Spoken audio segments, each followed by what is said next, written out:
Good morning, good evening, good afternoon, जो भी जब लेक्चर देख रहा है उसके according. This is Ankita Arora back with इसका for you and a very very sorry because सच बोल रही हूँ, it's not at all an excuse. I was really unwell in this days. In fact I receive lot of doubts that I haven't clear till now. It's 1 week pending, 1 week pending doubts पड़े हैं जो मैंने solve भी नहीं किए हैं। तो it's really very sorry because नहीं हो पाया and it is not an excuse but yes I was not well. Okay, तो अभी हम स्टार्ट करते हैं। हमारे इसका को आज 2 पार्ट्स मिलेंगे आपको इसका के। ठीक है, एक ये जिसमें ऑलमोस्ट आपका पूरा की पूरा मेरा चैप्टर 3 कवर्ड अप हो चुका है। ठीक है, अब मैं देखो चैप्टर 2 इसके बाद स्टार्ट करूँगी, चैप्टर नंबर 2। तो वो भी इजी है, बहुत ज़्यादा चीज़ें नहीं हैं। देखो डेज़ नहीं बता पाऊँगी कि एकदम एग्जैक्ट मैं किस दिन उसे कंप्लीट कर लूँगी, बट हाँ ये है कि आई विल ट्राई कि कुछ नहीं तो एटलीस्ट 5 क्वेश्चंस तो मैं आपको दे ही दूँ, क्योंकि अननेसेसरी ये जो लिंक ब्रेक होता है वो भी सही नहीं है। तो I will try to do that for you. Okay, चलो हम आते हैं क्वेश्चन नंबर 21 में बोला है, एज एन आईएएस ऑडिटर, आप एक आईएएस ऑडिटर हैं, आप क्या आउटपुट कंट्रोल्स लगाएंगे जो नीडेड हैं in respect to application control. किसी भी एप्लीकेशन से जो आउटपुट निकलता है उस आउटपुट पे आपको क्या करना होगा, कुछ कंट्रोल्स लगाने होंगे। आउटपुट कहाँ यूज़ होना चाहिए, किन्हें डिस्ट्रीब्यूट होना चाहिए, किस फॉर्म में आना चाहिए, बहुत तरह के आपको क्या करने होंगे, कुछ कंट्रोल अप्लाई करने होंगे। ठीक है, तो अगर आप एक इंफॉर्मेशन सिस्टम ऑडिटर हैं तो जो वेरियस आउटपुट कंट्रोल आप लगाएंगे वो क्या होंगे। बस बहुत ध्यान से मेरी बात सुनना, यहाँ मैं सारे कीवर्ड्स हाईलाइट कर दूंगी, आपको बहुत इजीली वो समझ में आ जाएगा। You will understand and it will not at all be a difficult task for you then to learn it. ठीक है, सबसे पहले आप एक बात बताइए,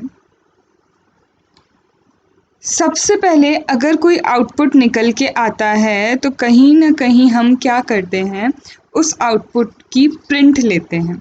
कहीं ना कहीं क्या होता है, आउटपुट का क्या लिया जाता है, प्रिंट लिया जाता है। मैं इस क्रोनोलॉजी में नहीं पढ़ा रही हूँ, जैसा दिया है मैं अपने अकॉर्डिंग आपको समझा रही हूँ।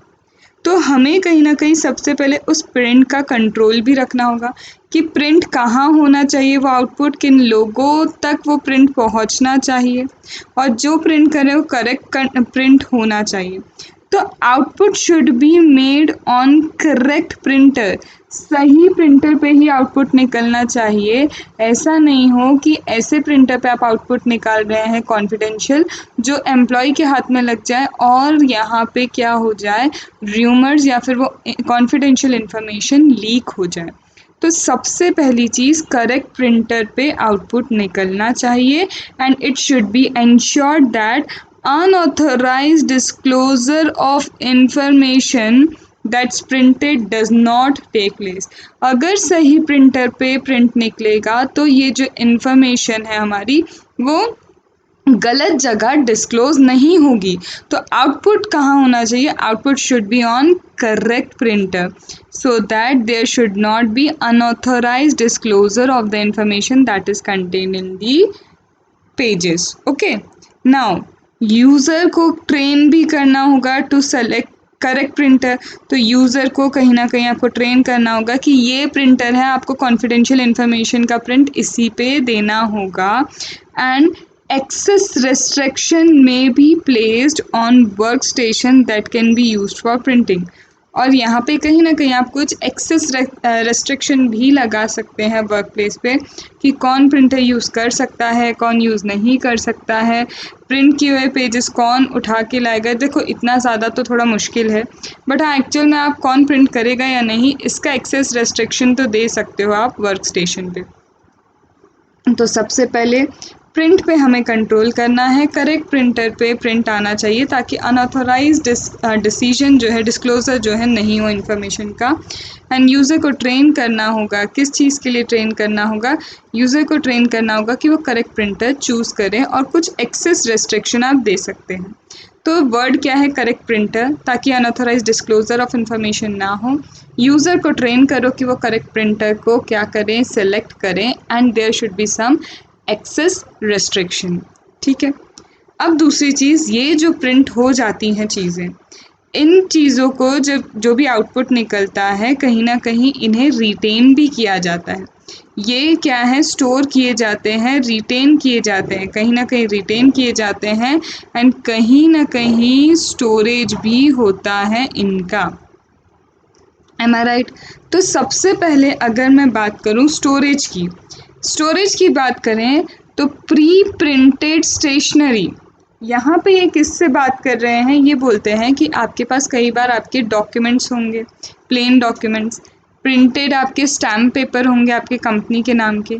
तो ये जो प्री प्रिंटेड स्टेशनरी है, ये किसके बारे में बोल रहा है, this is talking about pre printed stationery.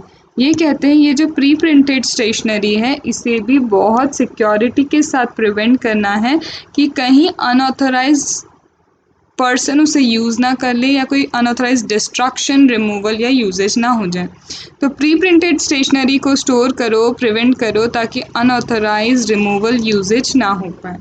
Only authorize person को ही अलाउ करना है आपको कि वो उस स्टेशनरी को एक्सेस कर पाए, जैसे कि आपके सिक्योरिटी फॉर्म है, नेगोशिएबल इंस्ट्रूमेंट्स हैं, उनके बारे में बात हो रही है। तो कुछ भी आउटपुट है, आउटपुट का प्रिंट कंट्रोल करना होगा। You have to control the print of the output, और आउटपुट के प्रिंट के साथ जो स्टोरेज है, लॉगिंग है, सेंसिटिव क्रिटिकल फॉर्म स्टोर करना है। जैसे क्रिटिकल फॉर्म्स कौन से, प्री प्रिंटेड स्टेशनरी आपकी जो है, स्टैम्प हो गया, नेगोशिएबल इंस्ट्रूमेंट हो गए, सिक्योरिटी फॉर्म है, उन्हें प्रिवेंट करो। क्यों प्रिवेंट कर रहे हैं, इसलिए ताकि कहीं अनऑथोराइज डिस्ट्रक्शन, रिमूवल या यूजेज ना हो पाए, एक ऑथोराइज पर्सन ही इन्हें यूज़ कर पाए, एक्सेस कर पाए। अब कहीं ना कहीं क्या होता है, ये आउटपुट का रिटेंशन होता है। तो retention control considers the duration for which output should be retain before destroying.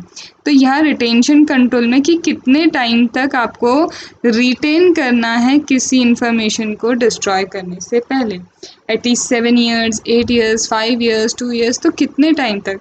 Insurance policy 1 year की है तो बट ऑब्वियस 1 ईयर तक उसे रिटेन करा जाएगा, एक्सपायर होने के बाद वो policy document is not relevant. तो आप कितने ड्यूरेशन तक उसे संभाल के रखेंगे, तो duration for which output should be retained before being destroyed. So consideration should be given to the type of medium. Consideration किसको देना होगा, consideration to the type of medium on which output is stored. Consideration क्या, किस पे ध्यान देना होगा कि किस तरह से स्टोर किया जाना चाहिए। ठीक है। Now retention control requires that a date should be determined for each output item produce. कब ये प्रोड्यूस हुए हैं उस पर डेट ज़रूर होनी चाहिए। तो रिटेंशन में कितने टाइम तक रिटेन करना है डिस्ट्रॉय करने से पहले, टाइप ऑफ मीडियम उसे स्टोर करने का क्या होगा, and there should be the date जहाँ पे ये प्रोड्यूस हुए हैं। 3 चीज़ें, control over printing, retention control, then storage and logging of sensitive critical form. ठीक है। फिर ये सारे जो इन्फॉर्मेशन है, इन इन्फॉर्मेशन का डिस्ट्रीब्यूशन होता है। तो कहीं ना कहीं डिस्ट्रीब्यूशन, कलेक्शन, कंट्रोल भी चाहिए। This informations are distributed, so you need distribution, collection, control. So the distribution of report should be made in a secure way. Secure way में डिस्ट्रीब्यूशन होना चाहिए किसी रिपोर्ट का, तो सिक्योर वे होना चाहिए किसका, डिस्ट्रीब्यूशन ऑफ रिपोर्ट, ताकि unauthorize disclosure of data but obvious ना हो। जिन्हें डिस्ट्रीब्यूट करने का कहा गया है वहीं पे डिस्ट्रीब्यूट होना चाहिए। अ लॉग शुड बी मेंटेन। अब एक लॉग बना सकते हैं आप, किस चीज़ का लॉग मेंटेन करना है आपको, रिपोर्ट्स दैट वर जनरेटेड, कौन सी रिपोर्ट जनरेट हुई और किससे वो डिस्ट्रीब्यूट की गई। Uncollected report should be stored securely, और जो रिपोर्ट्स अभी कलेक्ट नहीं की हैं उन्हें सिक्योरली आपको स्टोर करके रखना है।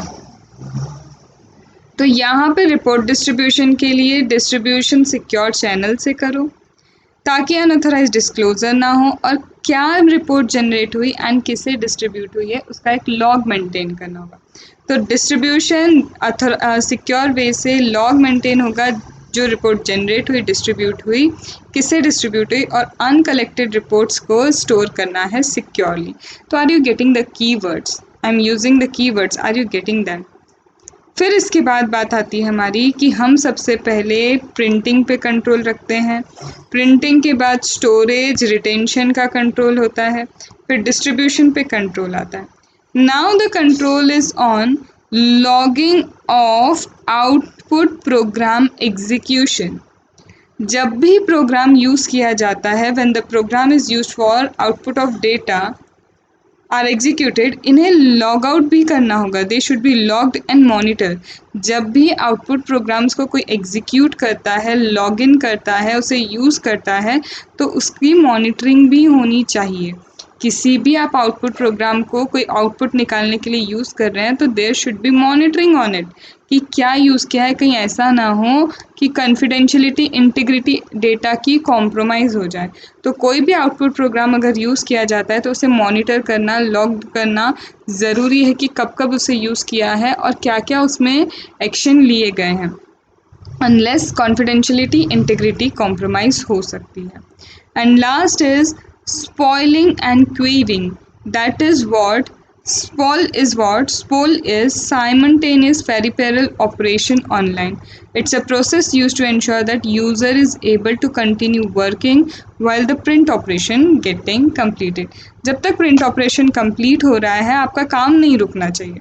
आउटपुट निकल रहा है, ऐसा नहीं कि आप बैठे हैं 15-20 आउटपुट प्रिंट निकल रहे हैं तब तक हमारा काम रुक रहा है, नहीं, साइमल्टेनियस ऑपरेशन होना चाहिए, मतलब continue working while print operation is getting completed. तो सबसे पहले क्या होता है, हम प्रिंट पे कंट्रोल करते हैं। सबसे पहले हम किस पे कंट्रोल करते हैं? हम कंट्रोल करते हैं प्रिंट पे, ठीक है। तो सबसे पहले प्रिंट पे कंट्रोल होता है, राइट। प्रिंट पे कंट्रोल किया और प्रिंट का क्या होता है, कहीं ना कहीं इन प्रिंट्स को स्टोर करते हैं। ये just a story to make you learn कि क्या क्या बुलेट पॉइंट्स हैं। स्टोर करते हैं, इसे रिटेन करते हैं। स्टोर रिटेन करने के बाद और आप क्या करेंगे, इसके रिपोर्ट डिस्ट्रीब्यूशन पे जाएंगे। रिपोर्ट डिस्ट्रीब्यूशन के बाद आएगा आपका क्या, लॉग मेंटेन करना है, साथ में मॉनिटर करना है जब भी आउटपुट प्रोग्राम एग्जीक्यूट होता है, एंड देन स्पॉइलिंग, ठीक है। तो दिस इज़ कि आप एज एन आउटपुट कंट्रोल जब करते हैं तो IAS ऑडिटर हैं, आप आउटपुट कंट्रोल कर रहे हैं तो क्या क्या आप चीज़ें करेंगे, ठीक है। Coming to question number 22। Question number 22 है, वो क्या कहता है, software application require interface between user and business function. Yes, बिल्कुल, कोई भी एप्लीकेशन है that needs an interface. Discuss user, क्या डिस्कस करने का बोला है हमें, discuss user controls describing various types of control to be exercised to achieve system effectiveness efficiency। User control अब आपको डिस्कस करना है, कोई भी एप्लीकेशन यूज़ करते हैं तो दैट नीड्स यूज़र इंटरफेस, ठीक है। अब यहाँ पे यूज़र कंट्रोल्स क्या होंगे, वो अलग अलग तरह के आपको यूज़र कंट्रोल बताने हैं ताकि एक सिस्टम एफिशिएंट एंड इफ़ेक्टिव रहे। तो यूज़र कंट्रोल का मतलब क्या है, application system represents interface between user and business function. Interface होता है, कोई भी एप्लीकेशन आपको यूज़ करनी है, you get a interface. In fact weather it is Instagram, it is Facebook, it is YouTube, it is Twitter, कुछ भी हो, कोई भी एप्लीकेशन हो, you get an interface, right. तो यहाँ पे क्या होता है, application system represent, application system का इंटरफेस होता है जो यूज़र एंड बिजनेस फंक्शन में वर्क करता है। यूज़र्स के पर्सपेक्टिव से देखें तो application that drives the business logic and दस यूज़र कंट्रोल्स आर रिक्वायर्ड। अगर यूज़र के पर्सपेक्टिव से हम देखें, ऐसी एप्लीकेशन प्रोग्राम जो उनके बिजनेस को लॉजिकली रन करने में, इफ़ेक्टिवली रन करने में हेल्प करती है, तो इसीलिए कहीं ना कहीं क्या है, यूज़र कंट्रोल नेसेसरी है। यूज़र के पर्सपेक्टिव से उसको इंटरफेस से मतलब नहीं, उसे इतना है कि लॉजिकली उसका बिजनेस चलना चाहिए स्मूथली, उसके काम होने चाहिए। तो कहीं ना कहीं इसलिए उस चीज़ को कंट्रोल करना भी ज़रूरी है, right. So the user controls that are to be exercised for system efficiency effectiveness are as following. तो जो यूज़र कंट्रोल नीडेड है वो क्या क्या है? सबसे पहले यूज़र कंट्रोल अगर आपको लगाना है तो यूज़र क्या करता है? यूज़र लेके आता है क्या? इनपुट। यूज़र क्या लेके आता है? इनपुट लेके आता है। इस इनपुट की क्या होती है? प्रोसेसिंग। तो इनपुट पे कुछ कंट्रोल्स होने चाहिए, प्रोसेसिंग पे कंट्रोल लेने चाहिए। इसके बाद इसका आता है आउटपुट। प्रोसेस होने के बाद इनपुट आउटपुट में कन्वर्ट होता है। उस आउटपुट को कम्युनिकेट किया जाता है। कम्युनिकेशन के बाद उसे स्टोर कर दिया जाता है डेटाबेस में। और ये सारा डेटा कहीं से, ये जो इनपुट आया है ये किसी सोर्स से आया है, किसी बाउंड्री से आया। तो ये जो मैंने आपको ऐसा कुछ बोला है ना, that is just to what learn the bullet, कि हम बाउंड्री से इनपुट लेके आए प्रोसेस करने के लिए। हम बाउंड्री से इनपुट लाते हैं प्रोसेस करने के लिए। प्रोसेसिंग के बाद जो आउटपुट आता है उसे कम्युनिकेट करके डेटाबेस में स्टोर किया जाता है। प्रोसेसिंग के बाद जो आउटपुट आता है उसे डेटाबेस में क्या किया जाता है? स्टोर किया जाता है। देखो, सबसे पहले बाउंड्री से क्या लाए? Sources of input. बाउंड्री से हम लाते हैं इनपुट। इस इनपुट की कराते हैं प्रोसेसिंग। प्रोसेसिंग से निकलता है जो आउटपुट, उसका क्या होता है? कम्युनिकेशन। कम्युनिकेशन करने के बाद इस डेटा का क्या कर दिया जाता है? डेटाबेस में इसे स्टोर कर दिया जाता है। ये डेटा क्या किया जाता है? डेटाबेस में स्टोर किया जाता है। तो बाउंड्री पे लगेगा क्या? कंट्रोल। इनपुट पे लगेगा क्या? कंट्रोल। प्रोसेसिंग पे कंट्रोल। कम्युनिकेशन पे कंट्रोल। आउटपुट पे कंट्रोल एंड डेटाबेस पे कंट्रोल। एक लॉजिकल है ना कि किसी भी सोर्स ऑफ डेटा को लाके आप एज एन इनपुट डालते हैं, उसकी प्रोसेसिंग करके जो आउटपुट आता है उसे कम्युनिकेट करते हैं और डेटाबेस में स्टोर करते हैं। This is logical. तो यही आपके सारे पॉइंट्स हैं यहाँ के। This are all the points कि एज एन यूज़र कंट्रोल के लिए आप क्या करेंगे। तो ये यूज़र कंट्रोल हुआ। अब सबसे पहले एक बाउंड्री, मैंने कहा कि कहीं से तो इन्फॉर्मेशन आती है, ठीक है। तो यहाँ क्या है? यूज़र के पास एप्लीकेशन है, ये एक एप्लीकेशन है, ठीक है। This is what an application. ये एप्लीकेशन है किसके पास? हमारे यूज़र के पास।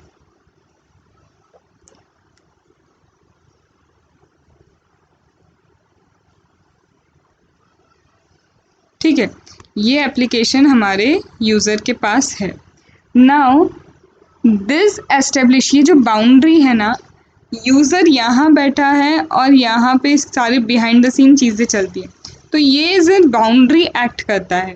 This establish interface between the user and system, user of the system and system itself. कहीं ना कहीं ये बाउंड्री हो गई ना इसके लिए। यूज़र यहाँ बैठा है, ये चीज़ों को यूज़ करता है through interface.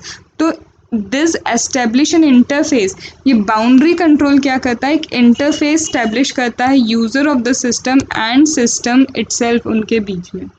The system must ensure, अब इस सिस्टम का काम है कि एक ऑथेंटिक यूज़र ही इसे यूज़ कर पाए। Further users are allowed using resource in restricted way. System का काम ये है कि ये ऑथेंटिक यूज़र को ही खुद को यूज़ करने दे, और ये जो यूज़र है ये रेस्ट्रिक्टेड मैनर में चीज़ें यूज़ कर पाएगा। मतलब जितना इसको अलाउड है। एज एन ऑडिटर अगर मैं बैंक में जाऊँगी तो मुझे जो इंटरफेस मिलेगा रेस्ट्रिक्टेड मैनर में ही मिलेगा। मैं फंक्शनल ऑपरेशनल वर्क वहाँ नहीं देख पाऊँगी, ना कर पाऊँगी। मैं सिर्फ क्या कर सकती हूँ, जितना ऑडिट पर्पस के लिए मुझे ज़रूरी है, मुझे वो अलग लॉगिन पर प्रोवाइड करते हैं। बैंक ऑडिट में अगर आप जाते हो तो आपको पता है। तो बाउंड्री कंट्रोल मतलब एक बाउंड्री सेट करना, एक ऐसा इंटरफेस देना यूज़र को कि वो अपने रेस्ट्रिक्टेड वे में अपना काम कर पाए, और सिस्टम एक ऑथेंटिक यूज़र को ही क्या करे, अपने आप को यूज़ करने दे। तो first is boundary control, interface between the user of the system and system itself. ये एक क्या है, boundary control establishes an interface, this control establish what an interface between the user and the system itself and system ensures that only an authentic user uses it while the user allows using resource in restricted way. ठीक है, और ये user को restricted वे में ही चीज़ें use करने को देता है। तो ये तो हो गया हमारा बाउंड्री कंट्रोल। फिर हमें पता है इनपुट। तो यहाँ पे इनपुट का काम ये है कि ये इंश्योर करे, नाम से ही समझ में आ रहा है, कुछ भी चीज़ इनपुट होती है एप्लीकेशन में तो आपको ये इंश्योर करना है कि accuracy and completeness of data, data की एक्यूरेसी कंप्लीटनेस देखना आपके लिए सर्वोपरि है, मतलब एक्यूरेसी कंप्लीटनेस देखना होगी। And instruction input into application system, input controls are valid and error detection of data input into system। अब ये भी इंश्योर करता है इनपुट कंट्रोल कि डेटा जो है वैलिड है, एरर नहीं है उसमें। तो कहीं ना कहीं एक्यूरेसी कंप्लीटनेस देखने का मतलब भी है, एक्यूरेंसी मतलब क्या, वैलिड है डेटा, रिलायबल है, कंप्लीट मतलब एरर नहीं है। तो इनपुट कंट्रोल कहीं ना कहीं वैलिडेशन एंड एरर डिटेक्शन का काम भी करता है।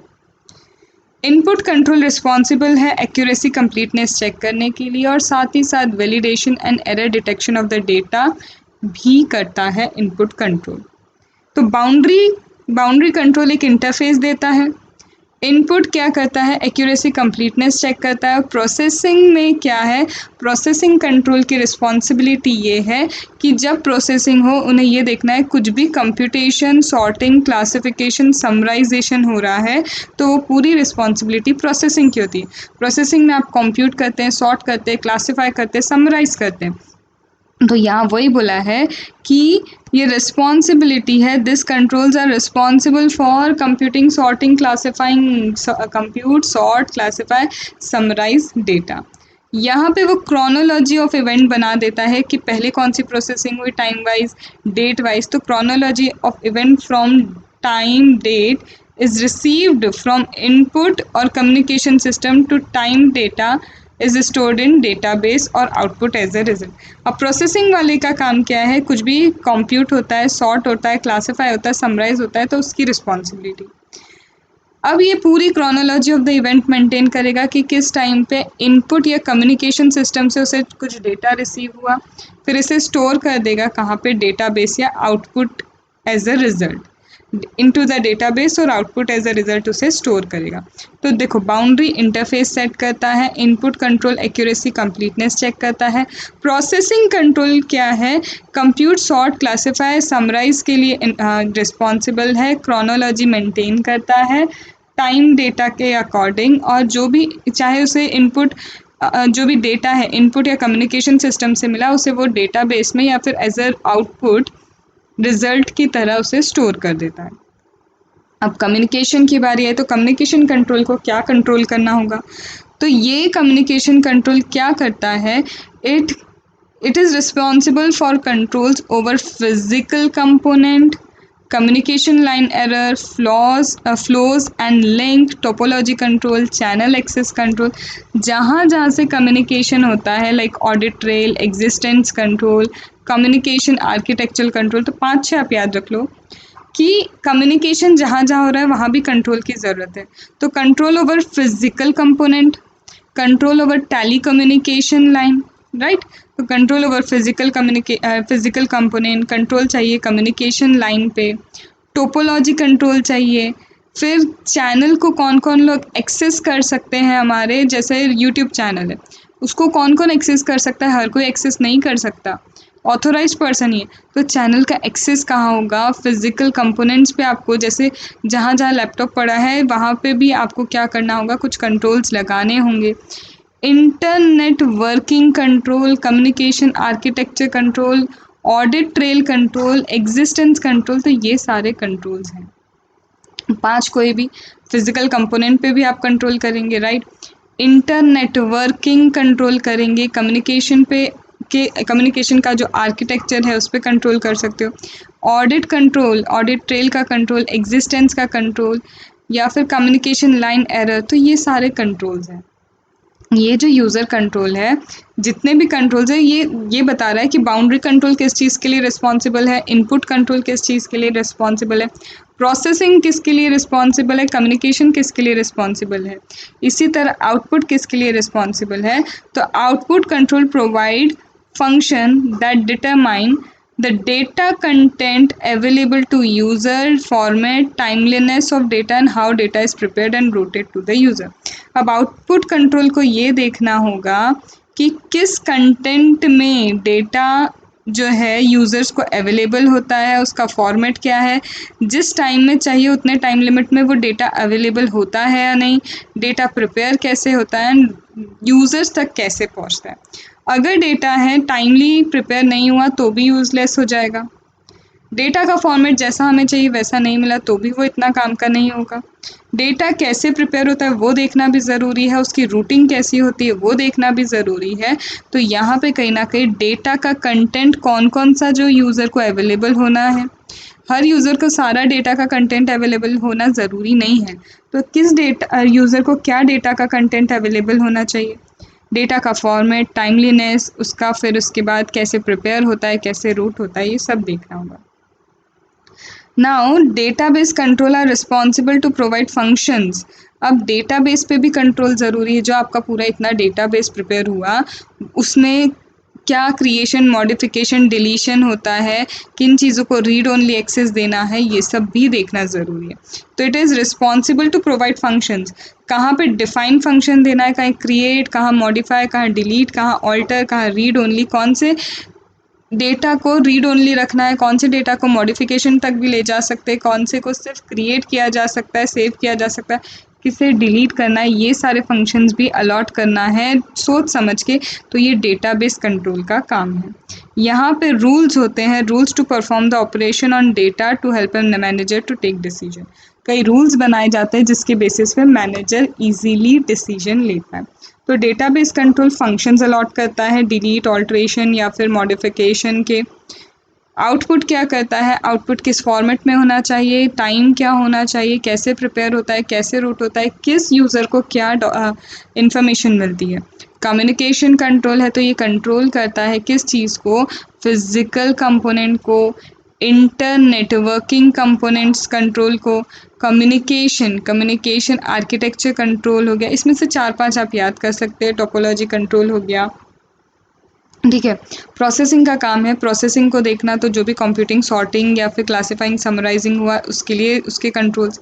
ये क्रोनोलॉजी ऑफ इवेंट बनाता है, जो डेटा उसे मिलता है या तो इनपुट से या कम्युनिकेशन सिस्टम से, उसे वो एज एन आउटपुट या फिर क्या करता है डेटाबेस में स्टोर कर देता है, ये उसकी रिस्पॉन्सिबिलिटी। इनपुट एक्यूरेसी, कंप्लीटनेस देखता है, बाउंड्री सेट्स एंड इंटरफेस। तो ये यूज़र कंट्रोल्स हैं, ये क्या है, अलग अलग तरह के यूज़र कंट्रोल हैं, ठीक है। Now talking about question number 23, we have already done this कि ये करेक्टिव कंट्रोल क्या होते हैं और इसके कैरेक्टरिस्टिक्स क्या हैं, ये हमने ऑलरेडी कर लिया है पहले, तो यू कैन रेफर दैट, ठीक है।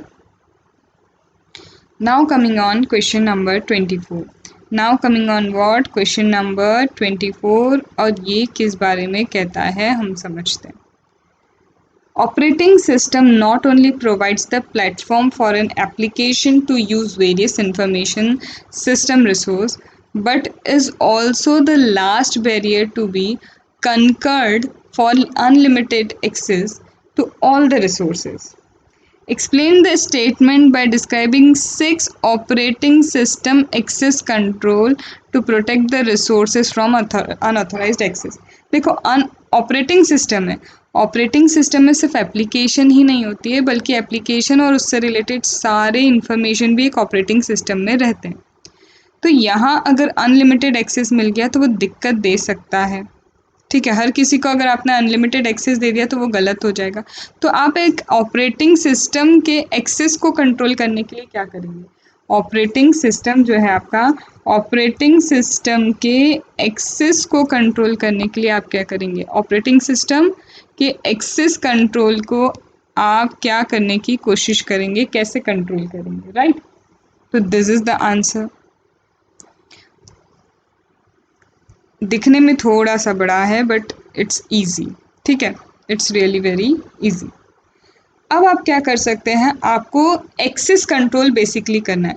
आपका एक ऑपरेटिंग सिस्टम है, ऑपरेटिंग सिस्टम का ये तो पूरी वही लाइन लिखी हुई है जो उन्होंने बताई है। वेट,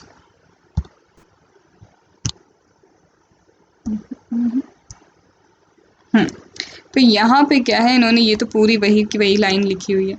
बस ये बोला है कि हाँ, ऑपरेटिंग सिस्टम के एक्सेस कंट्रोल रखना क्रूशियल है, ज़रूरी है। अब वो क्या सिस्टम है कि कौन कौन से कॉमन ऑपरेटिंग कंट्रोल जो रखेंगे, वो एक्सेस कंट्रोल ऑपरेटिंग सिस्टम के लिए कौन कौन से एक्सेस कंट्रोल वो रख सकते हैं, तो ये रहे वो सारे controls. This are the following control जिससे हम अनऑथराइज्ड एक्सेस को कुछ हद तक रोक सकते हैं। ठीक है, तो सबसे पहले जो मोस्ट कॉमन है वो क्या है, हमारा पासवर्ड का मैनेजमेंट। सबसे कॉमन है पासवर्ड मैनेजमेंट। आप क्या करो, an operating system should enforce selection of good password. सबसे पहले एक ऑपरेटिंग सिस्टम को ये करना होगा, कोई भी अगर पासवर्ड लगा रहा है, आपने ऐसा देखा है कहीं भी, आप क्या करते हैं, आईडी वगैरह बनाते हैं और आप अगर सिंपल 1 2 3 4 5 या नॉर्मल सा अगर पासवर्ड रखते हैं, तो वहाँ पे आ जाता है कि एटलीस्ट कुछ ऐसे कैरेक्टर्स होने चाहिए जिसमें अल्फ़ाबेट हो, कुछ नंबर्स हों, कुछ सिंबल्स हों, वो देता है। तो कहीं ना कहीं मैनेजमेंट सिस्टम है, पासवर्ड मैनेजमेंट सिस्टम, जो एनफोर्स कर रहा है कि गुड सिलेक्शन होना चाहिए, selection of good password needed है। ठीक है, तो यहाँ एनफोर्समेंट इस तरह से किया जाता है, क्या कि selection of good password is needed. ठीक है, selection of good password. Internal storage of password should use one way hashing algorithm and the word file should not be accessible to user. ये जो पासवर्ड जहाँ पे भी आप पूरा लिखते हैं कि इस सिस्टम के ये पासवर्ड है, ये वो, तो ये जो पासवर्ड है, ये पासवर्ड एक्सेसिएबल यूज़र के लिए नहीं होना चाहिए, सबको एक्सेसिबल नहीं होना चाहिए कि हर कोई हर चीज़ का पासवर्ड दे दे। जैसे डेस्क पे वर्क स्टेशन में लोग क्या करते हैं, सारे पासवर्ड लिख के रख देते हैं, ठीक है, उनसे रिलेटेड, तो दैट इज़ नॉट सो, वो नहीं होना चाहिए। आपका पासवर्ड दूसरों के लिए एक्सेसिबल नहीं होना चाहिए। ठीक है, तो पासवर्ड मैनेजमेंट में आप क्या कर सकते हैं, सिलेक्शन ऑफ गुड पासवर्ड, सबके लिए एक्सेसिबल नहीं होना चाहिए, और one way hashing algorithm use किया जा सकता है। वन वे हैशिंग एल्गोरिथम, तो good selection of good password, one way hashing algorithm, and third is it should not be accessible to users, सारे यूज़र्स के लिए एसेसिएबल नहीं होना चाहिए। ठीक है, फर्स्ट थिंग। पासवर्ड के बाद हम ये कर सकते हैं, एक डेफिनेट टाइम के बाद, जैसे ये है terminal time out, log out the user if the terminal is inactive for defined period. अगर 10-15 मिनट तक क्या हुआ है, आपने आपका जो काम है वो नहीं किया, ये होता है आपके इनकम टैक्स रिटर्न भरते हुए 15 मिनट्स का टाइम चलता है। अगर इनएक्टिव रहा है वो 15 मिनट्स तक, तो लॉग आउट कर दे, वो आपको ऑटोमेटिकली लॉग आउट कर देगा। तो that is terminal time out, कि user if terminal is inactive, user का टर्मिनल इनएक्टिव है एक डेफिनेट टाइम पीरियड तक, तो यहाँ पे क्या होगा, वो ऑटोमेटिकली आपको लॉग आउट कर देगा, जिससे मिसयूज़ बच जाएगा। राइट, फिर और क्या हो सकता है, इसके बाद क्या हो सकता है, कहीं ना कहीं आप कनेक्शन टाइम भी लिमिट कर सकते हैं। लिमिटेशन ऑफ कनेक्शन टाइम, ये सब टाइम से रिलेटेड चल रहा है। लिमिटेशन ऑफ कनेक्शन टाइम का मतलब ये है, टाइम स्लॉट अवेलेबल करवाना। मतलब कोई भी ट्रांजैक्शन सपोज करो रात को 8 बजे के बाद सुबह 8 बजे से पहले नहीं हो सकता, तो no computer access after this time, जिससे क्या होगा, सैटरडे संडे जो रहते हैं या फिर एक्स्ट्रा टाइम वर्क करके अगर कोई मिसयूज़ कर रहा है चीज़ों को, तो वो नहीं कर पाएगा। तो 3 चीज़ें, पासवर्ड मैनेज कर लो, या फिर क्या है, टर्मिनल टाइम आउट कर लो, जैसे ही कुछ डेफिनेट टाइम हुआ आपका ऑटोमेटिकली लॉग आउट हो जाएगा। यहाँ लिख सकते हो इनकम टैक्स रिटर्न जहाँ आप भरते हैं, आईटी का जो है इनकम टैक्स पोर्टल वो यही करता है। फिर आता है लिमिटेशन ऑफ कनेक्शन टाइम, मतलब एक टाइम स्लॉट दे दिया, उसके बाद आप कुछ भी कर लो, उसके बाद कोई ट्रांजेक्शन नहीं हो पाएगा। ठीक है, फिर इसके बाद क्या होता है, duress alarm to safeguard the user. Duress alarm क्या है, if users are forced to execute some instruction under the threat, the system should provide a mean to alter the authority. अगर आप एटीएम के उधर जाएंगे, ऐसा मैं श्योर नहीं हूँ बट ऐसा है कि अगर आप अपना पिन रिवर्स ऑर्डर में लिखते हैं तो वो कहीं ना कहीं क्या करता है, कुछ अलार्म सेट करता है कि आपको ज़बरदस्ती कोई काम करवाया जा रहा है, तो वो कहीं ना कहीं हायर अथॉरिटी तक ये बात पहुंचा देता है। या तो मुझे जहाँ तक पता है गेट लॉक हो जाता है या फिर कुछ ना कुछ होके वहाँ पे अथॉरिटीज़ तक अलर्ट जाता है। तो ये क्या है, ड्यूरियस सलाम कि अगर आपसे थ्रेट में कोई इंस्ट्रक्शन थ्रेट में आपसे करवाया जा रहा है तो इससे क्या होगा, ये ऑल्टर करेगा चीज़ों को और अथॉरिटीज़ तक अलर्ट पहुँचाएगा। ये क्या करेगा, अथॉरिटीज़ तक अलर्ट पहुँचाने का काम करेगा। Password management, duress alarm, terminal time out and limitation of connection time, right. इसके अलावा आप यूज़र आइडेंटिफिकेशन कर सकते हैं। यूज़र आइडेंटिफिकेशन एंड ऑथेंटिकेशन का सिस्टम यूज़ किया जा सकता है, लाइक आपके फिंगरप्रिंट्स, ठीक है। बायोमेट्रिक ऑथेंटिकेशन हो सकता है, क्रिप्टोग्राफिक हो सकता है, जैसे डिजिटल कार्ड आपका जो एटीएम कार्ड वगैरह है, फिर आप उसमें पिन डालेंगे तो आइडेंटिफिकेशन ऑथेंटिकेशन भी यूज़ किया जा सकता है। तो पासवर्ड मैनेज करो या फिर टाइम आउट रखो या फिर क्या करो, एक स्लॉट दे दो, या फिर आप क्या करो, सेफ गार्ड, या फिर आप क्या करो, अलार्म, जिससे क्या हो, आपसे अगर थ्रेट में कुछ कराया जा रहा है तो क्या होगा, अलार्म पहुंच जाएगा, अलर्ट पहुंच जाएगा अथॉरिटीज़ तक। या फिर यूज़र आइडेंटिफिकेशन एंड ऑथेंटिकेशन। अब क्या बचता है, ऑटोमेटेड टर्मिनल आइडेंटिफिकेशन। ये कैसा होता है, this will help to ensure that the session could only be initiated from a location और कंप्यूटर टर्मिनल। एक पर्टिकुलर लोकेशन या टर्मिनल से ही चलेगा।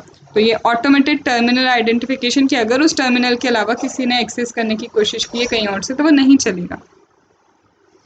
Terminal logon procedure. Logon procedure does not provide unnecessary help or information which could be misused. Terminal logon procedure, यहाँ पे कोई unnecessary आपको एप्लीकेशन अगर चाहिए, इन्फॉर्मेशन चाहिए, वो नहीं देगा। इसमें क्या होता है, जैसे ऑफिस के लैपटॉप वगैरह होते हैं तो उसमें क्या है, फेसबुक वगैरह आप दूसरी चीज़ें नहीं चला सकते हो। जिन चीज़ों को उन्होंने अलाउ किया आप उतनी चीज़ें चला पाओगे। तो कहीं ना कहीं क्या होगा, मिसयूज़ नहीं हो पाएगा चीज़ों का, कहीं ना कहीं क्या होगा, मिसयूज़ नहीं हो पाएगा चीज़ों का। तो यहाँ पे टर्मिनल क्या है, किसी पर्टिकुलर लोकेशन या टर्मिनल से मिसयूज़ बचाने के लिए पर्टिकुलर चीज़ें ही एक्सेस कर सकते हो। आइडेंटिफिकेशन ऑथेंटिकेशन हो सकता है, जैसे बायोमेट्रिक क्रिप्टो सिस्टम हो गया।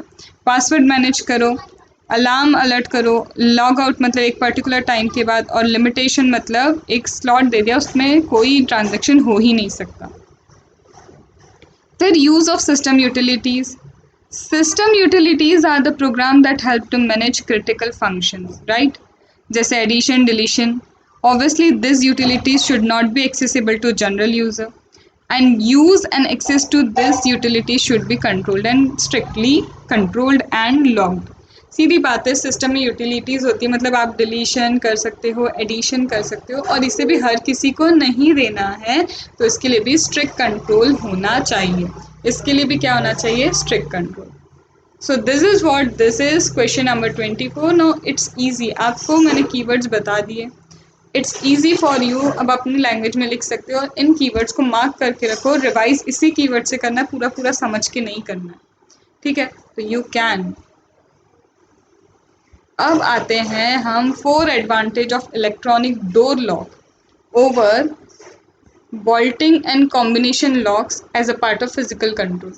हम लोग पहले ताले वाले लगाते थे, अब वो बोल रहे इलेक्ट्रॉनिकल लॉक जो है उसका क्या बेनिफिट है ओवर दिस। इलेक्ट्रॉनिक लॉक का बेनिफिट हमें बताना है over this kind of locks, ठीक है। Now when you use electronic door lock, right, जब हम क्या करते हैं, इलेक्ट्रॉनिक डोर लॉक यूज़ करते हैं या फिर कॉम्बिनेशन यूज़ करते हैं, लाइक कार्ड वगैरह यूज़ करते हैं, तो हाँ फिजिकल लॉक से कैसे ज़्यादा अच्छा है। तो यहाँ पे सबसे पहले इंटरनल कोड्स, यहाँ पे क्या है, सबसे पहले इंटरनल कोड्स यूज़ किए जाते हैं। इंटरनल कोड से क्या होगा, internal codes are within the card. Internal codes that is stored internally within the cards. Internally card के अंदर इंटरनल कोड्स होते हैं जो मैग्नेटिक चिप वगैरह होती है ये, तो इससे आप एक करेक्ट इंडिविजुअल को आइडेंटिफाई कर सकते हो। So basically special internal codes internally होते हैं कार्ड में, जिससे करेक्ट इंडिविजुअल आप आइडेंटिफाई कर सकते हैं, right. Then individual access need to be restricted. यहाँ पे क्या है, किसी भी इंडिविजुअल को एक्सेस पूरा नहीं मिलना चाहिए, उसको एक्सेस रेस्ट्रिक्टेड होना चाहिए। तो जब इंटरनल कोड्स होंगे तो उन इंटरनल कोड्स के थ्रू कहीं ना कहीं आप रेस्ट्रिक्शन उसके एक्सेस को भी दे सकते हो, या फिर टाइमली रेस्ट्रिक्शन एक्सेस दे सकते हो। टाइमली एक्सेस के इतना ही 15 मिनट 20 मिनट या फिर इतने ही टाइम तक एक पर्टिकुलर चीज़ एक्सेस रहनी चाहिए, इससे ज़्यादा टाइम तक नहीं। तो यहाँ पे individual access can be restricted क्योंकि स्पेशल इंटरनल कोड्स हैं, सेंसर डिवाइस है। तो एक्सेस कंट्रोल, जैसे आप क्या करते हैं, बैंक में जाएंगे तो पहले तो बैंक के अगर कंप्यूटर को आप ओपन करेंगे तो वो पासवर्ड मांगेगा, फिर बायोमेट्रिक पे आपको आपके थंब इम्प्रेशन भी देने होंगे। तो कहीं ना कहीं सेंसर डिवाइसेस हैं, इंटरनल कोड्स हैं, जिसके थ्रू एक्सेस को भी रिस्ट्रिक्शन किया जा सकता है, या फिर टाइमली, या फिर क्या कर दो, restriction can be assessed to door. Door पे भी कर सकते हैं कि कौन अंदर आ सकता है कौन नहीं। जहाँ लॉकर रखा है वहाँ हर किसी को आने के लिए परमिशन नहीं होती, बैंक में हर कोई नहीं आ सकता है, तो वहाँ पे डोर पे रेस्ट्रिक्शन है। या फिर आर्स कि इस पर्टिकुलर डे के इसी टाइम पे आप लोग ट्रांजैक्शन कर सकते हैं, ये वाले पर्टिकुलर टाइम का, या फिर ये पर्टिकुलर चीज़ इतने टाइम तक ही एक्सेस की जाएगी, फिर लॉग आउट हो जाएगा, फिर आप लॉग इन करो, तो ठीक है, वैसा हो सकता है। यहाँ पे कहीं ना कहीं डुप्लीकेशन तो रिड्यूस हो जाता है ना। आप अपना पासवर्ड किसी को मत बताइए, आप अपना पिन अब किसी को मत बताइए, तो वो पिन अगर आपका नहीं पता होगा तो कोई और आपके चीज़ों को एक्सेस नहीं कर सकता। लेकिन फिजिकल लॉक में क्या की अगर है, की डुप्लीकेट की बनाई तो कोई भी एक्सेस कर लेगा। कार्ड की एंट्री इजीली डीएक्टिवेट करी जा सकती है। अगर कभी कार्ड आपका घूम जाता है, खो जाता है, चोरी हो जाता है, तो डीएक्टिवेट करा दो एक फ़ोन करके, पर ऐसा आप फिजिकल फॉर्म में नहीं कर सकते, ठीक है। तो इफ़ अनऑथोराइज्ड एंट्रीज अटेम्प्टेड, या फिर देखो 3 बार अगर गलत पिन भी आपने डाला तो भी आपका कार्ड ब्लॉक होता है, तो कहीं ना कहीं कार्ड एंट्री डीएक्टिवेट कर दी जाती है। If unauthorized entry is attempted, silent और audible alarm can be automatically activated. Silent मतलब ब्लॉक कर देना, और ऑडिबल अलार्म भी क्या हो जाएगा, एक्टिवेट हो जाएगा। अगर आप गलत पासवर्ड डालने की कोशिश कर रहे हैं, अटेम्प्ट्स हो गए हैं, तो कहीं ना कहीं क्या है, फिर वो ऑडिबल अलार्म भी हो सकता है, या फिर ब्लॉक कर सकते हैं कार्ड को। कार्ड है तो ब्लॉक हो जाएगा, डोर है तो वहाँ पे ऐसी जगह आप एक्सेस कर रहे हैं गलत तरीके से, तो वहाँ अलार्म भी बच सकता है। तो कहीं ना कहीं internal control, internal code internally card में है, जिससे सही इंडिविजुअल को आप आइडेंटिफाई कर सकते हैं, एक्सेस को रेस्ट्रिक्ट कर सकते हैं, डुप्लीकेशन रिड्यूस कर सकते हैं, एंड साइलेंट ऑडिबल अलार्म भी हो सकता है। डीएक्टिवेशन ईजी है यहाँ पे। एन एडमिनिस्ट्रेटिव प्रोसेस में डील विद, एडमिनिस्ट्रेटिव प्रोसेस किस किस से डील कर सकती है, issuing accounting for a retrieving the card की। अब कार्ड की जो है एक अलग से एक प्रोसेस चलती है, जैसे आप पिन भी लेते हैं ना बैंक से, बैंक में जाके कार्ड लेते हैं तो कार्ड आपके घर तक आता है, ठीक है, फिर पिन पूरा ब्लैक उसमें हो गया था। और आजकल ऐसा होता है कई जगहों पे पिन आपको जाके कहाँ लेना पड़ेगा, बैंक में पिन लेना पड़ेगा, फिर आप उसे फिर चेंज करेंगे। तो कहीं ना कहीं एडमिनिस्ट्रेशन प्रोसेस भी होती है जो इशू करती है, अकाउंटिंग रखती है, रिट्राइव करती है कार्ड कीज़ को, ठीक है। तो card key become an important item to retrieve an employ leave the form. और अगर फॉर्म की बात करें तो फॉर्म में जैसे आइडेंटिटी कार्ड वगैरह ये सब दिए जाते हैं, एंट्री के लिए कार्ड के आप उस कार्ड को ही दिखाएंगे या फिर इंसर्ट करेंगे डिवाइस में, तभी वो क्या होगा, आपको एंट्री देगा। तो कहीं ना कहीं आप आए नहीं आए, कब आए, कितने बजे निकले, इन सब की accounting as an administrative process भी है ये। It could be used as an administrative process, जिसमें सारी की सारी डिटेल आ जाएगी एम्प्लॉय के लीव की, कब आ रहा है कब नहीं आ रहा है, कितने बजे एंट्री की, कितने बजे एग्जिट किया, ये सारी चीज़ें इसमें मिल जाती हैं। तो इंटरनल कोड से करेक्ट इंडिविजुअल को आइडेंटिफाई कर सकते हैं, राइट्स को एक्सेस कर सकते हैं, उसके रिस्ट्रिक्ट कर सकते हैं, डुप्लीकेशन रिड्यूस कर सकते हैं, डीएक्टिवेशन इसमें ईजी है, साइलेंट ऑडिबल अलार्म हो सकता है, एडमिनिस्ट्रेशन प्रोसेस की तरह ये यूज़ हो सकता है। क्वेश्चन 26 हम ऑलरेडी कर चुके हैं आगे, जिसमें कि फ्रॉड वगैरह होता है तो क्या लॉसेस हो सकते हैं। तो यहाँ पे वही है, अगर क्राइम कुछ कमिट होता है यूजिंग कंप्यूटर तो क्या लॉस बियर करना पड़ सकता है, क्या इम्पैक्ट होता है, तो ये चीज़ we have already done previously, पहले हमने अभी कर ली है, ठीक है। Then coming to the main characteristics of detective control. Detective control के कुछ main characteristics, the main characteristics of detective control क्या होता है, कौन कौन से ऐसे कैरेक्टरिस्टिक्स हैं जो यूज़ किए जा सकते हैं डिटेक्टिव कंट्रोल के, ताकि आप एरर ओमिशन को आइडेंटिफाई डिटेक्ट कर सकें। तो सबसे पहले the main characteristic of detective control, मतलब आपको पहचानना है कि कहीं कोई गलती हुई तो नहीं, समझना है।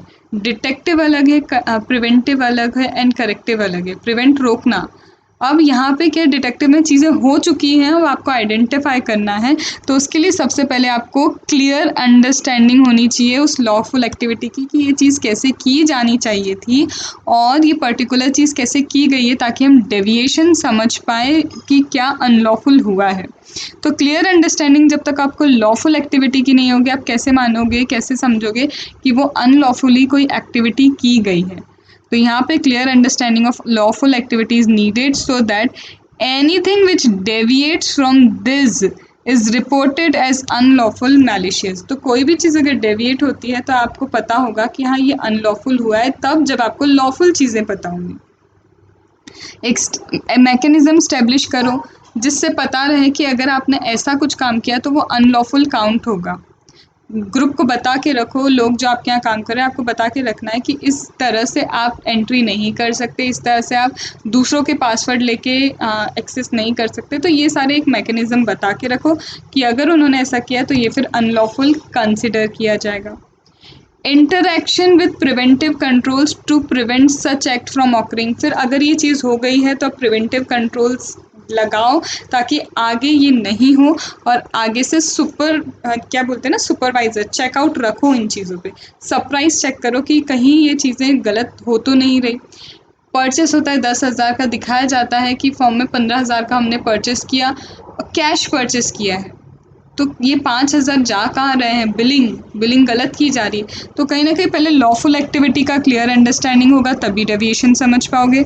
एक मैकेनिज्म स्टेब्लिश करो कि ये चीज़ें अनलॉफुल कंसीडर होंगी, होने के बाद प्रिवेंटिव कंट्रोल लगाओ ताकि आगे से हो ना पाए, और इस पर एक सरप्राइज चेक इज़ नीडेड। यहाँ पे क्या ज़रूरत है, फिर एक सरप्राइज चेक की ज़रूरत पड़ेगी। तो this are what the characteristics of detective control. ये डिटेक्टिव कंट्रोल की आपकी क्या है, कैरेक्टरिस्टिक, ठीक है। फिर आता है discuss file interrogation as one of the 3 level of input validation control. Input validation control में एक चीज़ आती है जो होता है फाइल इंटेरोगेशन। ये आपके अमेंडमेंट्स पहले आए थे, उसमें ये सब ऐड हुआ था कि जब आप इनपुट का वैलिडेशन करते हैं, इनपुट वैलिडेशन कंट्रोल में सबसे पहले एक होता है फाइल वैलिडेशन, फाइल इंटेरोगेशन, कि फाइल का वर्जन क्या है, क्या मतलब उसका इंटरनल एक्सटर्नल लेबलिंग, बहुत सारी ऐसी चीज़ें होती हैं। तो वो बोल रहा है कि इंटरनल कंट्रोल्स जो हो रहे हैं उन इंटरनल कंट्रोल्स में फाइल इंटेरोगेशन क्या है वो समझाइए। And this last one that is really very very easy. So we are about to complete a chapter, so let us come on question number 28. Now let us do question number 28. Question number 28 मैंने जैसा बताया था कि file interrogation क्या होता है, ये बताना है कि फाइल इंटेरोगेशन में क्या होता है when it is about input validation control. अब देखो फाइल इंटेरोगेशन में क्या होगा। सबसे पहले मैं आपको सीधे सीधे इसके मीनिंग बताती जाती हूँ। It's not at all difficult, easy है, बहुत मज़ा आएगा और ऐसे ही हो जाएगा। फाइल इंटेरोगेशन में क्या है, जब कोई भी फाइल की प्रोसेसिंग होती है, whenever there is the processing of any of the file, किसी भी फाइल की प्रोसेसिंग होगी तो सबसे पहले क्या किया जाएगा, बट ऑब्वियस वर्जन चेक किया जाएगा। क्या चेक किया जाएगा, version. Proper version is needed for the processing of file. तो ये देखना है कि फाइल का वर्जन प्रॉपर होना चाहिए। तो proper version of the file should be use for processing the data correctly. सही वर्जन यूज़ होगा तभी डेटा जो है करेक्टली प्रोसेस हो पाएगा। इसीलिए इंश्योर करना होगा कि मोस्ट करंट फाइल प्रोसेस हो, क्योंकि करंट फाइल करंट वर्जन के ऊपर होगी ही होगी। करंटली आपने जो सॉफ्टवेयर यूज़ किया है जिसमें आप सेव कर रहे हो, तो करंटली मोस्ट करंटली जो फाइल्स होती है वो प्रॉपर आपका अपडेटेड वर्जन ही होता है। तो वर्जन चेक इज़ रिक्वायर्ड। सही version, proper version, correctly process हो जाएगा डेटा उससे, और कहीं ना कहीं आपको करंट फाइल ही क्या करनी होगी, मोस्ट करंट फाइल प्रोसेसिंग में डालिए, ताकि जो करंट फाइल होती है वो वर्जन जो होता है प्रॉपर होता है उसमें। Then labelling, internal external labelling, ये जो आप देख रहे हैं मैंने ऑलरेडी क्या कर लिया है, हाईलाइट कर दिए इंपॉर्टेंट जो कीवर्ड्स बोलते हैं ना, वो मैंने ऑलरेडी हाईलाइट किए। तो इंटरनल एक्सटर्नल लेबलिंग में क्या है, आपको लेबलिंग करना होगा। लेबलिंग करना होगा किसको, स्टोरेज मीडिया को। जिस मीडिया में आप स्टोर करते हैं, whether it is hard disk, whether it is pen drive, whatever, आपको एक लेबलिंग तो रखनी होगी, आपको नाम तो लिख के रखना होगा ये इस फाइल का है। इससे क्या होगा, प्रॉपर फाइल अपलोड हो पाएगी, लोड हो पाएगी प्रोसेसिंग के लिए। 15 पेन ड्राइव है मेरे पास, तो एटलीस्ट मुझे लेबलिंग तो करनी होगी जिससे मैं प्रॉपर फाइल का क्या कर सकूँ, प्रोसेसिंग कर सकूँ, राइट। नाउ अगर मैं मैनुअल प्रोसेस की बात करूँ, तो मैनुअल प्रोसेस में भी कहीं ना कहीं क्या होता है, मैनुअल प्रोसेस में भी ज़रूरी है लेबलिंग, वहाँ एक्सटर्नल लेबलिंग ज़रूरी हो जाती है। When is it about manual processing, किसी फाइल की अगर मैनुअल प्रोसेसिंग भी करनी है तो एक्सटर्नल लेबलिंग इज़ रिक्वायर्ड। और अगर मैं बात करूँ कि जैसे मैंने बहुत सारे फोल्डर सेव किए हैं, तो मुझे उन फोल्डर को करेक्ट नेम देना होगा, इंटरनल लेबलिंग वहाँ पे होगी। तो मैनुअल प्रोसेसिंग हो या फिर डायरेक्टली आप कंप्यूटर से लेके कोई चीज़ की प्रोसेसिंग कर रहे हो, इंटरनल एक्सटर्नल लेबलिंग मस्ट हो जाती है। Are you getting the point? तो हमने क्या किया, वर्जन देखा, पहले वर्जन चेक किया, फिर हमने इंटरनल एक्सटर्नल लेबलिंग की तरफ सोचा। Then it is about data file security. Data file security ये कहता है ऐसा ना हो कि अनऑथराइज्ड एक्सेस हो जाए। तो अनऑथराइज्ड एक्सेस को प्रिवेंट करने के लिए, अनऑथराइज्ड एक्सेस जो है उसे प्रिवेंट करना ही होगा कहीं, क्योंकि अगर आपने डेटा की सिक्योरिटी नहीं रखी, जो भी डेटा फाइल है, मेरी फाइल में मेरा एक हॉस्पिटल है, उस फाइल है, एक फाइल है, फाइल में सारे पेशेंट्स का पूरा डेटा दे के रखा है, उसे मुझे सिक्योर करना होगा। मैंने सिक्योर नहीं किया तो कहीं ना कहीं कॉन्फिडेंशियलिटी, इंटीग्रिटी, अवेलेबिलिटी अफेक्ट होगी ही होगी, ठीक है। So this control ensures that correct file is used for processing. Correct file processing के लिए यूज़ हो, क्योंकि करेक्ट फाइल प्रोसेसिंग के लिए यूज़ नहीं हुई तो ये हो सकता है कि कहीं ना कहीं अनऑथराइज्ड क्या हो जाएगा, अनऑथराइज्ड एक्सेस हो सकता है डेटा को। तो कहीं ना कहीं आपको जब फाइल पिकअप करना है किसी प्रोसेसिंग के लिए, तो बहुत एक्यूरेट करेक्ट वर्जन वाली लेबलिंग करके रखो ताकि ये सब गड़बड़ ना हो। तो version check is first, second is internal external labelling, third is security, data file की सिक्योरिटी भी ज़रूरी है, नहीं तो अनऑथराइज्ड एक्सेस से कॉन्फिडेंशियलिटी, इंटीग्रिटी, अवेलेबिलिटी अफेक्ट होती है, ठीक है। Then before after image and logging, before and after image and logging, अब ये क्या है, यहाँ पे आपको क्या याद रखना है, आपकी जो भी एप्लीकेशन है, एप्लीकेशन में एटलीस्ट इतना हो कि ट्रांजैक्शन प्रोसेस हुआ उससे पहले की इमेज एंड ट्रांजैक्शन के बाद की इमेज। तो एप्लीकेशन में provide for reporting of, application में provide for the reporting of before and after image of transaction. Before after image transaction की अगर मिलेगी तो वो कहीं ना कहीं अच्छा होगा, जिससे आप क्या है, प्रोसेसिंग अगर गलत भी हो गई तो बैकवर्ड जाके आप रीस्टोर कर सकते हो बिफोर वाली इमेज को, मतलब बिफोर वाली जो पोजीशन थी उसको आप क्या कर सकते हो, रिकंस्ट्रक्ट कर सकते हो। तो यहाँ रिकंस्ट्रक्शन हो सकता है data file back to the last of its integrity, after which application can ensure that incremental transactions are rolled back or forward। कहीं ना कहीं क्या है, बिफोर आफ्टर ट्रांजैक्शन की इमेज अगर होगी तो अगर कोई गलत क्या हो गया है, प्रोसेसिंग हो भी गई है फाइल की, तो बैकवर्ड स्टेज पे ले जाके उसे बैकवर्ड रोल ऑन करके हम वो रिकंस्ट्रक्शन कर सकते हैं जिस स्टेज की, जिस इंटीग्रिटी की वो फाइल थी। ठीक है, समझ रहे हो?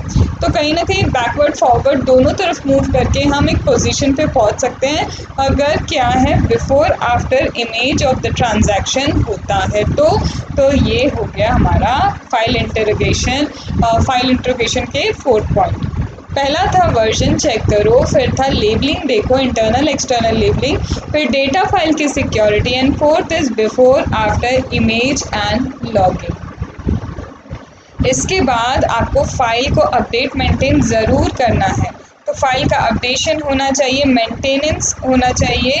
तो file updation and maintenance authorisation, तो सफिशिएंट कंट्रोल रखना होगा, सफिशिएंट कंट्रोल होना चाहिए फाइल को अपडेट और मेंटेन करने के लिए, ताकि जो फाइल है हमारी जिससे हमने कुछ अपडेट किया है वो अपडेटेड जो हुआ है सिक्योर्ड वे में अपडेट होके, ऐसा ना हो कि देखो अपडेशन अगर आप कर सकते हैं फाइल का, तो हर किसी को अपडेशन राइट्स नहीं देने हैं, क्योंकि अगर हर किसी ने फाइल आपकी अपडेट करने लग गए तो आपके डेटा की इंटीग्रिटी अफेक्ट होना है। तो कहीं ना कहीं सफिशिएंट कंट्रोल होना चाहिए, जब फाइल अपडेट होती है मेंटेन होती है तो हर जगह sufficient controls are required. So there should be sufficient control for what?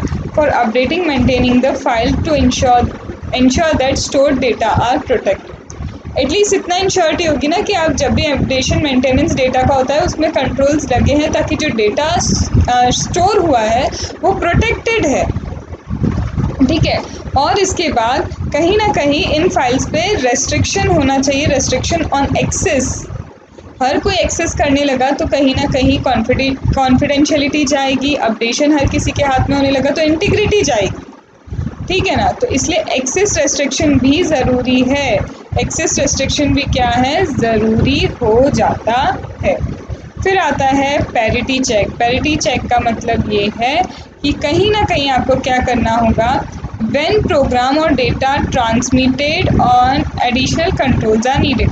जब भी कोई प्रोग्राम रन करते हैं, कुछ प्रोसेसिंग करते हैं, तो यहाँ पे जब भी प्रोसेसिंग होती है तो आपको एडिशनल कंट्रोल लगाने होंगे कि जब भी प्रोसेसिंग हो उसके बाद देखो कहीं कोई एरर तो नहीं रह गया, कोडिंग वगैरह सही है, क्योंकि प्रोसेसिंग होने का ज़रूर नहीं कि प्रोसेस हो गया तो सब कुछ सही है, कहीं ना कहीं आपको एडिशनल कंट्रोल्स लगाने होंगे। ट्रांसमिशन के बाद चेक करना होगा कि कहीं कोई एरर तो नहीं है, सारे कोड सही तो है ना। तो transmission error are controlled primarily by, तो जो भी ट्रांसमिशन में एरर होती है आप उसे डिटेक्ट कर सकते हो, या फिर क्या है कोड्स को करेक्ट करने के बाद समझ सकते हो कि हाँ सारी प्रोसेसिंग सही हुई। मैंने एक कोडिंग प्रोग्राम बनाया, कोडिंग प्रोग्राम में ऐसा था कि एक पर्टिकुलर अमाउंट पे 10% का डिस्काउंट देना है, डिस्काउंट 500 पे होता है, 50 रुपीज़ 10% के अकॉर्डिंग, लेकिन वो क्या कर रहा है, वो हर प्रोडक्ट पे 50-50 माइनस कर रहा है। तो यहाँ कहीं ना कहीं कोडिंग में गड़बड़ है, तो मुझे ट्रांसमिशन तो गया, मेरे डेटा ट्रांसमिट तो गया, पर चेक तो करूँ कोई एरर तो नहीं है। एरर निकली तो या तो क्या है डिटेक्ट करी एरर मैंने और उससे सही किया, या फिर क्या है कि कोडिंग में कुछ गड़बड़ है तो मुझे कोडिंग करेक्ट करनी होगी। तो क्या क्या देख लिया हमने फाइल इंटरोगेशन में, तो फाइल इंटरोगेशन में वर्जन देखना है, फाइल इंटरोगेशन में सेकेंड आपको क्या देखना है, इंटरनल एक्सटर्नल लेबलिंग देखना है, फोर्थ आपको क्या देखना है, डेटा फाइल की security, fifth is before after image and logging, फिर आता है आपका file updating maintenance authorisation, and फिर आता है पैरिटी चेक। यहाँ पे भी कंट्रोल ज़रूरी है, पैरिटी चेक, जिससे आप देख पाएंगे ट्रांसमिशन के बाद की कहानी। तो कहीं ना कहीं क्या चल रहा है, जब फाइल आती है तो वर्जन चेक करो, फाइल को पिक करते वक्त उस पर लेबलिंग चेक करो, इन फाइल्स को सिक्योर करो। फिर जब ट्रांसमिशन में आया तो बिफोर और आफ्टर ट्रांजैक्शन की इमेज ले लो। फिर इसके बाद ये फ़ाइल को अगर आप स्टोर भी करते हैं तो स्टोर की हुई फ़ाइल के लिए मेंटेनेंस एंड अपडेशन ऑथराइजेशन पे कंट्रोल होना चाहिए। और ये पूरी चीज़ पे जब ट्रांसमिशन हो जाता है तो आपको एक पैरिटी चेक भी लगाना होगा। तो यहाँ आप सीक्वेंस में अगर समझोगे तो ये पॉइंट्स याद रखने में बहुत बड़ी दिक्कत नहीं होगी, ठीक है। Moving to question number 29 is very very very very very easy, ऐसे ही आपको समझ में आ जाएगा। यहाँ बोला है आईएएस ऑडिटर चाहते हैं, वो इवेल्युएट करना चाहते हैं डेटा सिक्योरिटी कंट्रोल।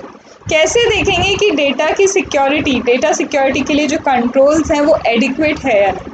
आप कहीं जाते हैं, आप एक आईएएस ऑडिटर है, यू वांट टू चेक कि डेटा सिक्योरिटी जो लगाई जा रही है वो सच में एडिक्वेट है या नहीं, डेटा को सिक्योर करने के लिए जितने भी कंट्रोल्स लगाए हैं आर दे एडिक्वेट। तो यहाँ पे सबसे पहले आप कुछ सवाल पूछेंगे, हु कितने सवाल है हु से रिलेटेड? 5। सबसे पहले पूछेंगे ये बताइए कि डेटा जो है डेटा का कंट्रोल कौन करता है, who controls the security of data. सबसे पहला क्वेश्चन आपका होगा डेटा की सिक्योरिटी जो है, डेटा सिक्योरिटी का कंट्रोल किसके हाथ में? ठीक है, सबसे पहले आप यही पूछेंगे। फिर आप बोलेंगे कि डेटा सिक्योरिटी का कंट्रोल आपके हाथ में। फिर आपका ये होगा कि चलो डेटा को आप सिक्योर कर रहे हैं, तो कैसे सिक्योर करते हैं? अपडेशन होता है, तो अपडेशन के लिए आपने किसको रिस्पॉन्सिबल रखा है? तो आप पूछेंगे कि who is permitted to update the data. फिर आप ये भी पूछ सकते हैं कि who is responsible for accuracy of data. फिर अपडेशन हो रहा है तो उसके बाद एक्यूरेसी भी मेंटेन करनी होगी, चीज़ों को चेंज करते हो तो एक्यूरेसी तो फिर भी चाहिए ना। तो सबसे पहले पूछोगे कि कंट्रोल्स किसके हाथ में है, कौन अपडेट करता है उसके लिए रिस्पॉन्सिबल, कौन एक्यूरेसी के लिए रिस्पॉन्सिबल है, और कौन परमिट करता है read and use of data, और इस डेटा का रीड करना या यूज़ करने के लिए परमिट कौन देता है, एंड कौन रिस्पॉन्सिबल है डिटरमाइन करने के लिए कि कौन रीड और अपडेट कर सकता है डेटा। सबसे पहले सिक्योरिटी किसके हाथ में है, कौन एक्यूरेसी देखेगा, कौन अपडेशन देखेगा, कौन रीड एंड यूज़ करेगा डेटा को, और कौन डिसाइड करेगा कि ये डेटा को रीड यूज़ कौन कर सकता है, कौन यूज़ करेगा और कौन डिसाइड करेगा। तो ये कुछ क्वेश्चंस आप पूछेंगे एक्यूरेसी से रिलेटेड, अपडेशन से रिलेटेड, रीड एंड अपडेट से रिलेटेड, रीड एंड यूज़ से रिलेटेड, एंड किसके हाथ में है ये कंट्रोल्स। 5 हु। फिर आता है if IAS system is outsource. अगर आपका सिस्टम आउटसोर्स्ड है तो वो आउटसोर्स सिस्टम जो है उसके controls, what security controls and protection mechanism does the vendor have in place to secure and protect data. What security controls and protection mechanism, कौन से security control and protection mechanism है जो, what are the security controls and mechanism does the vendor have in place to secure data। जिससे भी outsourcing ली है आपने system की, वो क्या कंट्रोल लगा रहा है, वो वेंडर क्या कंट्रोल लगाता है। आपने अपना डेटा किसी और आउटसोर्स एप्लीकेशन पे क्या किया, सेव किया, तो वेंडर क्या सिक्योरिटी मेजर्स दे रहा है आपके डेटा को प्रोटेक्ट करने के लिए, वो भी चेक करना होगा। पता चला हमने कहीं सेव किया और वहाँ से पूरा लीक हो रहा है डेटा हमारा, समझ रहे? जीमेल के थ्रू मैं क्या करती हूँ, इधर उधर कॉन्फिडेंशियल डेटा मैं सेंड कर देती हूँ, पर ये भी तो देखो जीमेल पे सारी चीज़ें जा रही हैं, तो वो सिक्योरिटी मेजर्स क्या देता है, राइट? फिर कॉन्ट्रैक्चुअली पेनल्टी रेमेडी क्या है to protect tangible intangible loss of the value. फिर कभी बाई चांस इतने कंट्रोल के बाद कुछ गड़बड़ हो भी गई तो फिर पेनल्टी क्या है, हमें रेमेडीज़ क्या मिलेगी, you have to check. Then disclosure of sensitive information is a serious concern to organization and it's mandatory on auditors list of priority। Sensitive information का disclosure एक बहुत serious concern है। जो सेंसिटिव इन्फॉर्मेशन है सही एक ऑर्गेनाइजेशन को हर एक को डिस्क्लोज़ नहीं करनी है, तो ऑडिटर के लिए ये बहुत मैंडेटरी है चेक करना कि डेटा की जो सिक्योरिटी कंट्रोल्स है वो एडिक्वेट है या नहीं। तो हु से रिलेटेड 5 क्वेश्चन। फिर आउटसोर्सिंग से रिलेटेड है कि वो लोग क्या सिक्योरिटी दे रहे हैं और अगर गड़बड़ हुई तो फिर रेमेडीज़ क्या हैं, पेनल्टी क्या है। और ऑडिटर के लिए ये एक बहुत सीरियस कंसर्न है, प्रायोरिटी लिस्ट पे है, क्योंकि सेंसिटिव इन्फॉर्मेशन का disclosure is always on the priority list and it's actually a big concern for an organisation. आया ये समझ में? कौन रिस्पॉन्सिबल है कंट्रोल के लिए, कौन एक्यूरेसी देखेगा, कौन अपडेशन देखेगा, कौन रीड एंड यूज़ देखेगा, और कौन रीड कर सकता है, कौन अपडेट कर सकता है, कौन है पर्सन जो डिटरमाइन करेगा कि तुम रीड भी कर लो और तुम अपडेट भी कर लो, और कौन उस रीड को यूज़ कर सकता है। ठीक है, तो this is question number 29। Moving to the last question that is question number 30। Asynchronous attack क्या होता है ये हम ऑलरेडी कर चुके हैं। कि एसिंक्रोनस अटैक क्या है, टेलीकम्युनिकेशन लाइन के थ्रू क्या करना, चीज़ों को जो इन्फॉर्मेशन इधर उधर जा रही है, कोई भी इन्फॉर्मेशन जब इधर से उधर आप ट्रांसफ़र करते हैं तो कहीं ना कहीं उस इन्फॉर्मेशन को ट्रांसफ़र होने के लिए थोड़ा वेट करना पड़ता है। तो वो जो वेटिंग टाइम है उसी में ही क्या होता है, एसिंक्रोनस अटैक करके अनऑथराइज्ड एक्सेस ले लिया जाता है उस डेटा का। तो दैट इज़ एसिंक्रोनस अटैक। तो ये हम अटैक ये पहले हम कर चुके हैं। अब इसमें मेन चीज़ आती है, इसमें सबवर्सिव थ्रेट क्या है एक इंफॉर्मेशन सिस्टम को। तो सबवर्सिव थ्रेट क्या है, यहाँ पे अटेम्प्ट किया जाता है, क्या अटेम्प्ट किया जाता है सबवर्सिव थ्रेट में, to violate the integrity of some components in subsystem के कुछ जो कंपोनेंट्स हैं उनकी इंटीग्रिटी को वायलेट करने की कोशिश। हर जगह नहीं चल रहा, ओवरऑल सिस्टम में नहीं, ओवरऑल सिस्टम के सब सिस्टम के किसी कंपोनेंट को की इंटीग्रिटी को वायलेट करना। ये जो अटैक है can provide intruders with important information about the messages being transmitted। अब इन्हें पता है इन्हें क्या करना है, एक हैकर है वो चाहता है कि सेल्स मैनेजर जो है, सेल्स मैनेजर डेटा जो ट्रांसफ़र करता है सिर्फ उन्हें वो चाहिए, मतलब एक सब सिस्टम के एक कंपोनेंट का उन्हें क्या चाहिए, एक्सेस चाहिए। तो वो क्या कर रहे हैं, इंटीग्रिटी को वायलेट करते हैं, उस कंपोनेंट की इंटीग्रिटी को। इससे उन्हें बहुत सारे इंपॉर्टेंट मैसेज जो ट्रांसमिट किए जा रहे हैं वो मिल जाते हैं। वो चाहें तो मैनिपुलेट कर सकते हैं उस मैसेज को मैनी वेज में। मैसेज का एक्चुअल कंटेंट कुछ और था, उसे मैनिपुलेट करके अलग तरह से शो करना, ठीक है। तो एक्सेस मिल सकता है इंपॉर्टेंट इन्फॉर्मेशन का, मैनिपुलेट कर सकते हैं message, as well as intruder attempt to violate integrity of sub component in subsystem पर। अभी कैसे कर सकते हैं, एक तो ये इन्वेजिव टेप या इंडक्टिव टेप यूज़ करते हैं। इन्वेजिव मतलब ये क्या करते हैं, कम्युनिकेशन लाइन में बाय इंस्टॉलिंग इट, ये किसी तरह का टेप है जो कम्युनिकेशन लाइन में ये इंस्टॉल करते हैं, जिससे क्या होगा, वो रीड कर सकते हैं और डेटा को मॉडिफाई कर सकते हैं। मतलब एक तरह का उनका सेटिंग समझ सकते हैं आप कि ऐसी कोई सेटिंग है इन्वेजिव टेप कि जो भी कम्युनिकेशन लाइन है, जब भी अब डेटा उसमें से ट्रांसमिट होगा कुछ भी, तो वो रीड भी कर सकते हैं और उसको मॉडिफाई कर सकते हैं। और एक होता है इंडक्टिव टेप, जिसको बोलते हैं, ये मॉनिटर करता है इलेक्ट्रोमैग्नेटिक ट्रांसमिशन को, एंड यहाँ पे ये डेटा को क्या कर सकते हैं, रीड कर सकते हैं।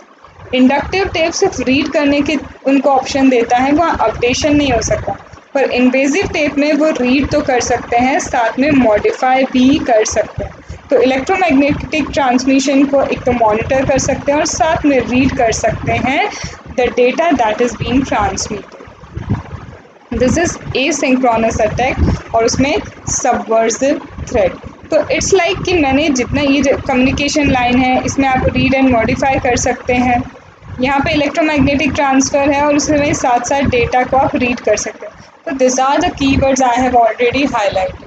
अब देखो यहाँ पे 30 तक ऑलमोस्ट सारे क्वेश्चंस हमारे क्या हो गए हैं, कवर अप हो गए। ये आपको वीडियो पहले मिल रहा है। अब बीच में क्या हुआ, ऑलरेडी मेरा रिकॉर्डेड जो लेक्चर था, मैं बोलती हूँ ना जब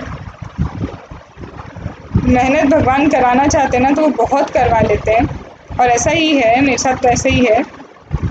अब ये देखो मैंने पता है 20 तक आपके ऑलरेडी वीडियोस रिकॉर्ड कर लिए थे, 2 पार्ट्स में मैंने बटॉबस रिकॉर्ड किया था। बट जब पूरा हुआ उसके बाद पता चला कि छोटी सी एक मिस्टेक हुई, उसमें मेरा माइक ढंग से कनेक्ट नहीं हुआ था, उसके कारण इतना वॉइस इशू था, इतना कि आप चाह के भी उससे कुछ समझ नहीं सकते थे।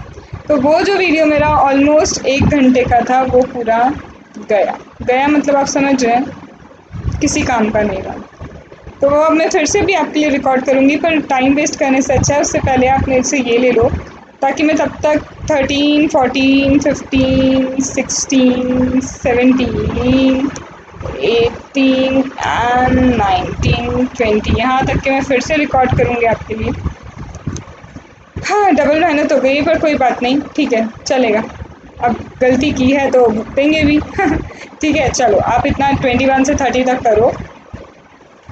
आपको आई होप कि ये जो चैप्टर 3 आपसे इजीली अब याद हो जाएगा। एटलीस्ट पीएम मेरे तरफ से आपके लिए रेडी है। मैं जल्दी से कोशिश करती हूँ कि आपको वो वाला भी फिर से दे दूँ। एंड फिर से मैं सॉरी बोल रही हूँ, स्टार्टिंग में भी बोला था अभी भी कि एक्चुअल में I was not well. Today also जो ये वीडियो आपको रिकॉर्ड हुआ है, today also I have visited doctor. थोड़ा सा I was not well and sorry for that, but आज जैसे ही थोड़ा सही लगा, आई have already recorded everything. But ठीक है, बेटर लक नेक्स्ट टाइम। पर इतना आप लो 21 से 30 तक, it would really be helpful. और उसके बाद हम आते हैं, फिर मैं आपको पार्ट दे दूँगी जिसमें आपका बचा हुआ 13 से 20 तक का आपको 7 क्वेश्चंस मिल जाएंगे, राइट? तो चलो, पॉजिटिव रहो, क्यूमुलेटिव रिविजन करते रहो एंड समरी नोट्स बनाते रहो एंड स्टे सेफ। और हाँ, आईसीआई का भी जो पिल आया है, उसका जजमेंट आया, उससे related I will be coming for a video.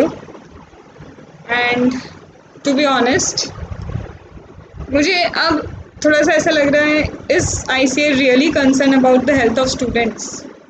आऊँगी मैं उस वीडियो में, हम लोग बिल्कुल बात करेंगे। जो भी कमेंट आपको करना है, जो भी पूछना है आप पूछ सकते हैं। बस यही है कि आप पढ़ो, क्योंकि आईसीआई का ऐसा है कि अगर उसे 1% भी चांसेस लग रहे हैं एग्ज़ाम के, वो लेना ही है उसने और लेके ही रहना है, ठीक है? अभी तक तो जो शो हो रहा है वो यही है, ठीक है? चलो, मिलते हैं हम लोग जल्दी से, वो वीडियो भी आएगा, ठीक है? चलो, बाय बाय।